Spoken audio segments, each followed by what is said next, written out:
Hello friends, నేను మీ JD. అసలు ఈ వీడియో ఎందుకు చేయాల్సింది వచ్చిందంటే, నాగార్జున గారి మీద, సమంత గారి మీద మంత్రి కొండా సురేఖ గారు అన్న మాటల గురించి నిజంగా ఎంత అసలు ఇట్లా కూడా మాట్లాడతారా అని చెప్పేసి చాలా చాలా బాధ అనిపించింది. ఆమె అనడమే పెద్ద తప్పు అంటే దాన్ని మళ్ళీ సీతక్క గారు వెనకేసుకురావడం, జగ్గారెడ్డి గారు వెనకేసుకురావడం నాకు ఇంకా ఆశ్చర్యం అనిపించింది. అంటే వాకర పుడుతుంది అంటాం కదా, ఆ టైప్లో. ఎందుకంటే ఇప్పుడు మీకు కేటీఆర్ గారి మీద ఎంతైనా ఇది ఉండొచ్చు, రాజకీయంగా మీరు వైరల్, మీ ఇష్టం ఏమైనా కొట్టుకుంటారు, అంటే వాళ్ళని మీరు ఏమి చేసుకోలేక మధ్యలో మీద మీ కోపం అంతా తీర్చినట్టుంది.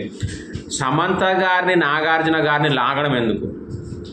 సమంతకి విడాకులు అయ్యిందే కేటీఆర్ వల్ల అని చెప్పేసి ఆమె అన్న మాట అక్షరాల ఏంటంటే, సమంతని కేటీఆర్ దగ్గరికి పంపకపోతే ఎన్ కన్వెన్షన్ కూలగొడతారు, ఎన్ కన్వెన్షన్ కూలిపోతుంది. సో అందుకని చెప్పేసి నాగార్జున గారు సమంతని కేటీఆర్ దగ్గరికి బొమ్మంటే కేటీఆర్ గారి దగ్గరికి ఆమె పోలేదు, అయితే నువ్వు పోతే పో, లేదంటే వెళ్ళిపో అని చెప్పేసి విడాకులు ఇచ్చారు అని చెప్పేసి ఇట్లా నా మాట్లాడేది. సమంత వచ్చి ఆమె చెప్పిందా మీకు? లేదంటే అసలు నిజంగా మీకు అంత ఎవిడెన్స్ ఉంటే సమంతని పిలిపించి మాట్లాడిపియాలి. వాళ్ళు ఏదో ఫ్యామిలీ అన్నాక ఎన్నో ఉంటాయి, సరే ఏమున్నాయో తెలియదు, వాళ్ళు విడాకులు తీసుకున్నారు, అయిపోయింది.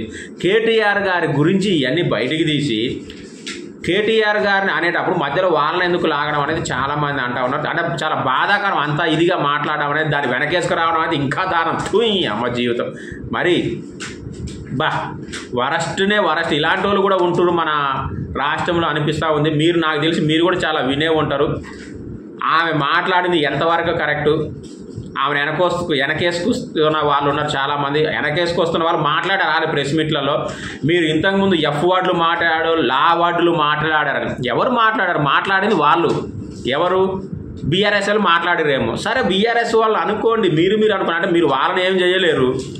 మధ్యలో వీళ్ళని ఎందుకు లాగడం? వీళ్ళని లాగడం అయితే అసలు కరెక్ట్ కాదు. మీరు ఎన్నైనా లా వర్డ్లు మాట్లాడుకోండి, డబుల్ లా వర్డ్ మాట్లాడుకోండి, డబుల్ ఎఫ్లు మాట్లాడుకోండి.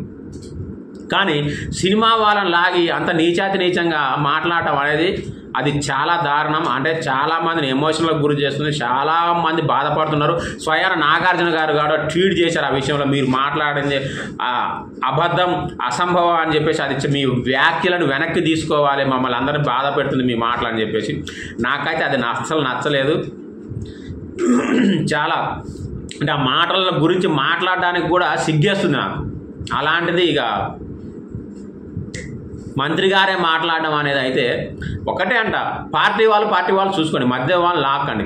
సరే మీకు అంత న్యాయం చేయకపోయినా జానీ మాస్టర్ కేసులో వచ్చి ఎవరైనా మాట్లాడారా రాజకీయ నాయకులు? అంత సీన్ లేదాడా?